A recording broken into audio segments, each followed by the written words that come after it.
NSC national stock exchange बहुत ही जल्द अपना आईपीओ भी लेकर आने वाला है। एक्सपेक्ट किया जा रहा है कि 2025 के आसपास इनकी आईपीओ आएगी। अब तक अनाउंसमेंट नहीं हुई है, बट उससे पहले अगर आप चाहे तो इन्वेस्टमेंट कर पाते हो और आईपीओ में आपको अलॉटमेंट मिले ना मिले, बट उससे पहले जो कि अपनी अलॉटमेंट आप बुक कर सकते हो।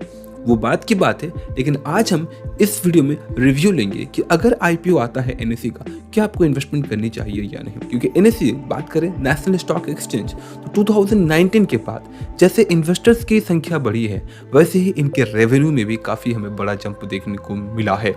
1992 में नेशनल स्टॉक एक्सचेंज स्टैब्लिश हुआ था एंड उसके बाद से अब तक जो है कि ये ग्रो होता रह रहा है। नेशनल स्टॉक एक्सचेंज इसका कोई कॉम्पिटिटर है, कॉम्पिटिटर नहीं बोल सकते हैं, लेकिन इसके ही जैसा एक और पार्ट है, that is BSE, Bombay stock exchange.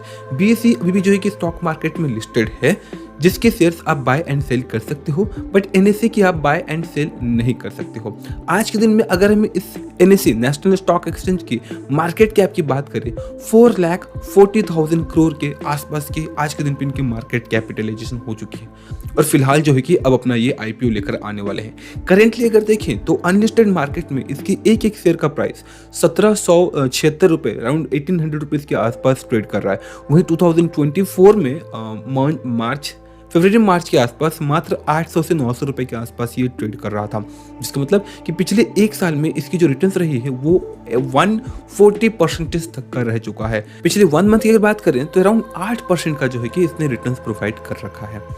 अब ये जो शेयर प्राइस में ग्रोथ आ रहा है, उससे भी ज़्यादा मैटर करता है कि क्या ये फंडामेंटली स्ट्रांग है, कैसा बिजनेस दे रही है, प्रॉफिट करती है या नहीं, और साथ ही साथ इसकी क्या कौन से, ये सारी चीज़ें भी हमें समझना होता है। तो अगर हम इसके रेवेन्यू की बात करें, 2019 में इसकी रेवेन्यू 3000 करोड़ के आसपास थी, जिस समय इन्वेस्टर्स की संख्या काफ़ी कम थी और ना ही लोग स्टॉक मार्केट की तरफ जाते थे इन्वेस्टमेंट करने के लिए, बहुत ही कम होती थी संख्या। आज के दिन पे उनकी नंबर्स बहुत ही बढ़ चुके हैं इन्वेस्टर्स के। लाइक आज भी म्यूचुअल फंड में और स्टॉक्स में डायरेक्टली इन्वेस्टमेंट करना चाहते थे, जा रहे हैं। क्या 2019 में आप करना चाहते थे? नहीं।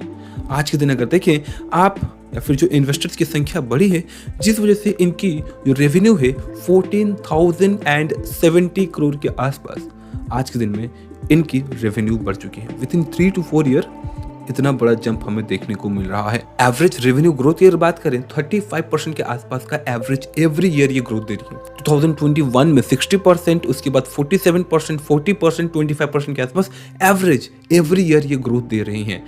अब एवरेज मतलब 35% आप मान के चल सकते हैं। चलिए, रेवेन्यू तो ये बहुत अच्छा बना रही है, बट क्या ये प्रॉफिटेबल है? तो जी हाँ, ये एक प्रॉफिटेबल कंपनी है। अराउंड 80% के मार्जिन के साथ ही चलती है। 80% का मार्जिन होता है इनके टोटल इन्वेस्टमेंट में। एक मेजर क्वेश्चन बनकर आता है कि आखिर ये पैसा बनाते कैसे हैं? क्या हम इनको डायरेक्टली देते हैं? तो आंसर इज जी नहीं, आपसे ये पैसा नहीं लेते।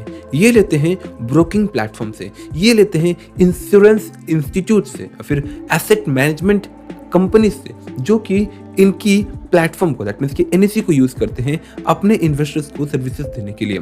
इन शॉर्ट, ब्रोकिंग प्लेटफॉर्म से ये अपना ट्रांजैक्शन फी लेती है। एनएसई एक ट्रांजैक्शन फी चार्ज करती है ऑन एवरी ट्रेड एंड वो इनका सोर्स ऑफ इनकम है। इसके अलावा जो लिस्टिंग होती है उसके लिए एक लिस्टिंग फी ली जाती है, डाटा फी भी लिया जाता है, इसके साथ ही साथ एक सब्सक्रिप्शन फी भी लिया जाता है उनसे जो भी न्यू ब्रोकिंग प्लेटफॉर्म्स आती हैं। और ये सारे तरीके हैं, ये सारे रास्ते हैं जिसके थ्रू से एनएसई अपना पैसा बनाता है। नेशनल स्टॉक एक्सचेंज फेमस क्यों है?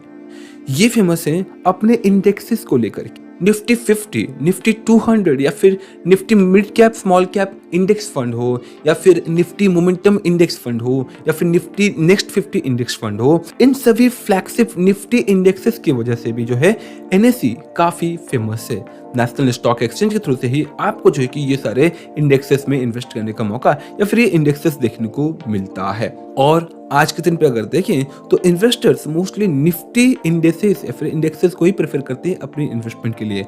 बॉम्बे स्टॉक एक्सचेंज बीएसई के है सेंसेक्स, तो बीएसई वाले सेंसेक्स में बहुत ही कम लोग प्रेफर करते हैं इन्वेस्टमेंट करना। सो ओवरऑल अगर देखें, जैसे जैसे इन्वेस्टर्स की संख्या बढ़ेगी वैसे ही नेशनल स्टॉक एक्सचेंज का रेवेन्यू बढ़ेगा।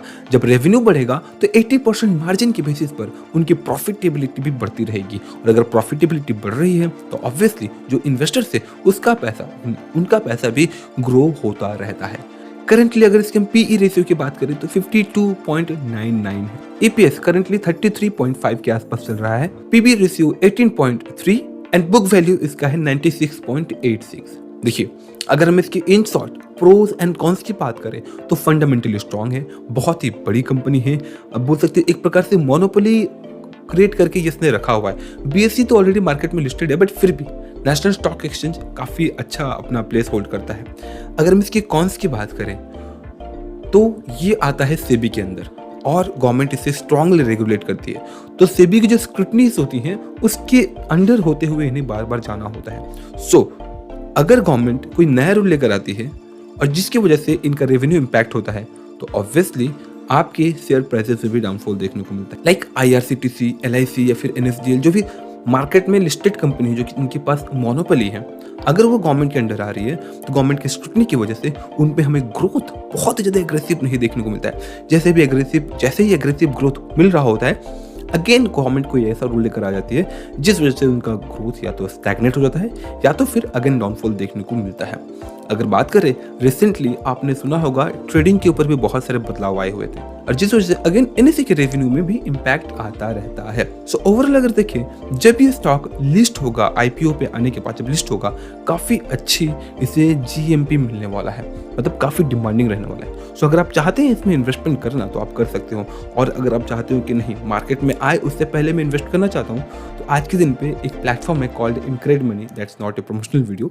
इनक्रेड मनी के थ्रू से जो है कि आप अपने इन्वेस्टमेंट स्टार्ट कर सकते हो। 1770 रुपये की एक यूनिट का प्राइस से आप मिनिमम 10 यूनिट्स ले सकते हो। दैट मीन्स कि 17,000 से लेकर के 20,000 रुपये के आसपास जो है आप आराम से इन्वेस्टिंग करके इस प्री आईपीओ में जो है अपनी इन्वेस्टिंग स्टार्ट कर सकते हैं। That's all. आई होप कि आपको वीडियो यूजफुल इन्फॉर्मेटिव लगी होगी। कोई क्वारी, कोई कमेंट हो, कमेंट बॉक्स में कमेंट जरूर करें। तब तक के लिए जय हिंद।